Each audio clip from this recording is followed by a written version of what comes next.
We are just 9 hours from polls opening for Election Day tomorrow, and the polls are expected to be packed with voters looking to cast their ballots. So far, more than 200,000 people cast early votes across the valley. Channel 5's Michael Scott joins us in our studio to tell us what we can expect tomorrow. Michael. Well, a number of contested county races and the heated presidential campaign could be what's driving so many to the polls this year. County election coordinators hope the record-breaking voter turnout continues tomorrow.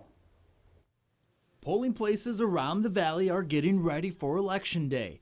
A high number of early voters showed up this year.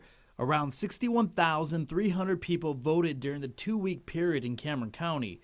The county's elections administrator, Remy Garza, says they're expecting to see around 60,000 or even more people at the polls tomorrow. We've changed our staffing patterns so that we can have more people at the polls to help. With that many people heading to vote in Cameron County, his advice: Just be patient with everybody. I think there's going to be a lot of people at the polls trying to vote at the same time.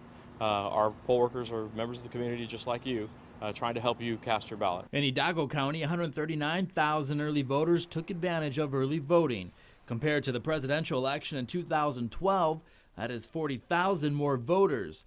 The county's election administrator, Yvonne Ramon, says they're expecting a higher turnout tomorrow, too. Aside from all the federal, state, and county elections, we also have 18 local elections. We've got school boards, we've got city, mayor, commissioners. More options are now on the table for people who don't have any of the 7 forms of proper identification. If you don't have a state driver's license, a passport, or a concealed carry license, you can file a declaration of reasonable impediment explaining why you're reasonably unable to obtain one of the 7 forms of approved photo IDs. Then you'll have to bring in an original certified birth certificate, your voter registration certificate, a utility bill, government paycheck, or any form that has your name on it. And always remember to look up your polling locations. It's Election Day, which means that you can only vote at one location. That location that represents your precinct. So out of 75 locations, which is your location? Don't head out to the poll location that you went to last time. That's not how it works on Election Day. Ramon is encouraging anyone who is registered to vote. Tomorrow is the last day. And the polls open tomorrow at 7 a.m. They close at 7 p.m. But as long as you're in line by 7, you can still cast your ballot.